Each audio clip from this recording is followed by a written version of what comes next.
Inúmeras descobertas científicas contribuíram com toda a humanidade, mas uma tem dado o que falar. Teria sido essa a maior confusão da história da ciência? Antes que nós te respondamos, deixe seu like e, se for novo por aqui, inscreva-se. Eu sou o Boco e seja bem-vindo ao canal Fatos Desconhecidos.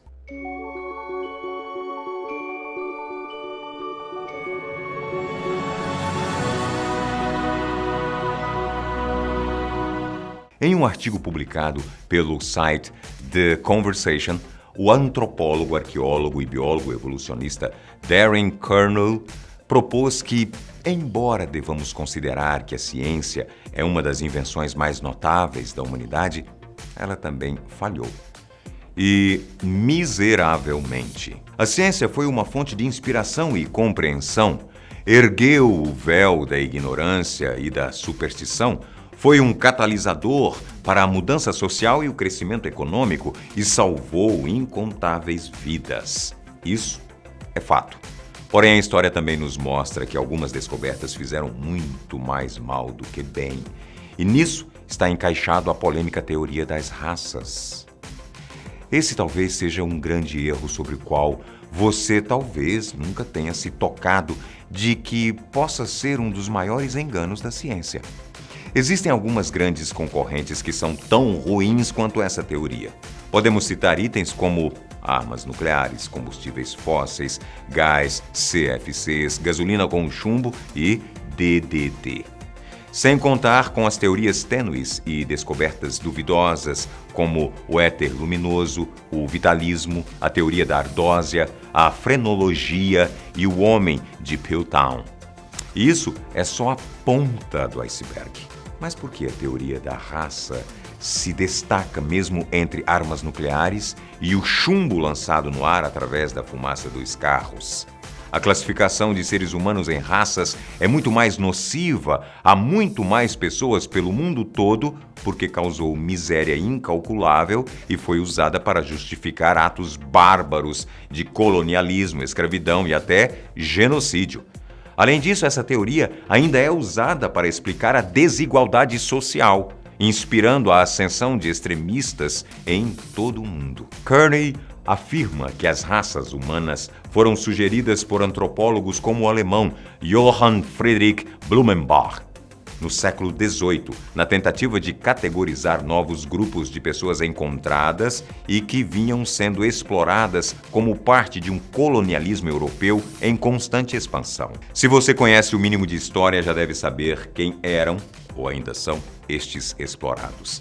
Desde o início, a natureza arbitrária e subjetiva das categorias raciais foi amplamente reconhecida. Na maioria das vezes, as raças eram justificadas com base em diferenças culturais ou linguísticas entre grupos de pessoas e não biológicas. Mas mesmo com arbitrariedade, ela continuou sendo usada não só para diferenciar, mas para discriminar pessoas. Sua existência foi tomada como um direito dado até o século XX, quando os antropólogos estavam ocupados escrevendo sobre raças como uma explicação biológica para diferenças psicológicas, incluindo inteligência, e resultados socioeconômicos e educacionais entre grupos de pessoas. Dá para imaginar que alguém que dedicou anos da vida aos estudos e análises científicas possa ter levantado e levado a sério tal questionamento?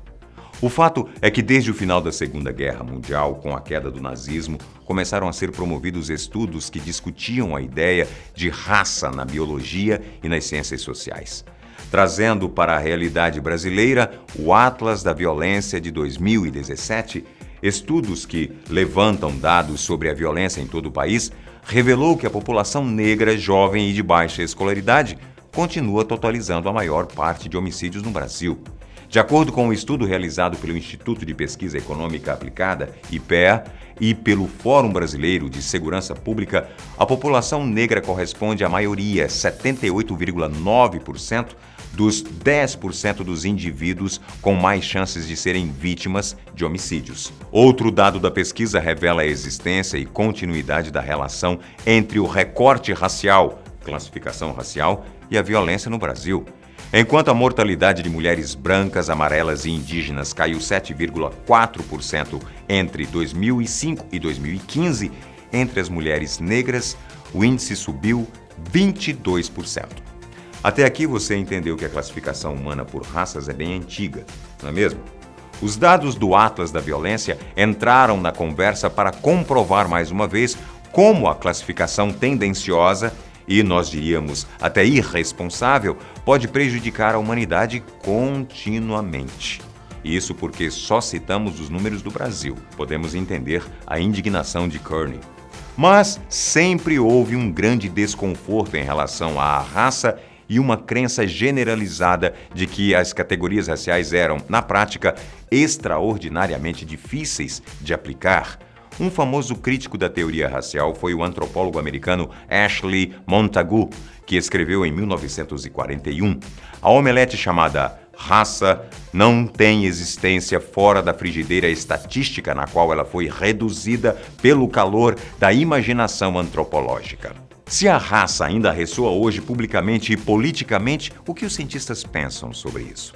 Os antropólogos, em particular, acreditam que as raças ainda são válidas? Uma nova pesquisa com mais de 3.000 antropólogos, feita por Jennifer Wagner, do Geisinger Health System, e sua equipe, foi publicada recentemente no American Journal of Physical Anthropology e oferece algumas informações importantes sobre suas opiniões e crenças. As pessoas pesquisadas eram membros da Associação Americana de Antropologia, o maior corpo profissional de antropólogos do mundo. Eles responderam a 53 declarações sobre temas relacionados à realidade, determinação biológica, papel da raça na medicina e genética e se o termo ainda deve ser utilizado. A mais reveladora foi a resposta à afirmação: a população humana pode ser subdividida em raças biológicas, com a qual 86% dos entrevistados discordaram.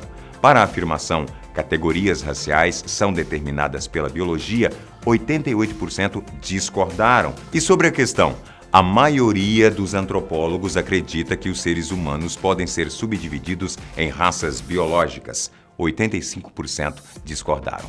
O que poderíamos dizer disso é que existe um claro consenso entre os antropólogos de que as raças não são reais, que elas não refletem a realidade biológica e que a maioria dos antropólogos não acredita que exista um lugar para as categorias raciais na ciência. Mas, enterrados nos resultados da pesquisa, havia algumas descobertas preocupantes, como a de que antropólogos de grupos privilegiados, no contexto norte-americano, machos e fêmeas brancos, eram mais propensos a aceitar a raça como válida do que os grupos não privilegiados.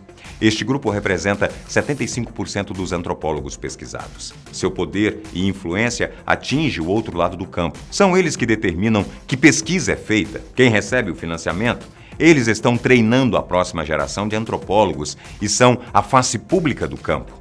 Suas opiniões em questões como a raça são tidas como relevantes. O que podemos nos conscientizar diante disso é que, como todos os outros, os antropólogos estão longe de serem imunes ao preconceito inconsciente, especialmente os efeitos do status social e da cultura em moldar nossas crenças em questões como esta de que estamos falando: o preconceito racial. Kearney afirma que, ironicamente, talvez os antropólogos precisem, como disciplina, trabalhar muito mais para desafiar as próprias visões profundamente arraigadas e culturalmente incorporadas, bem como dar uma voz maior àqueles cientistas de grupos historicamente não privilegiados.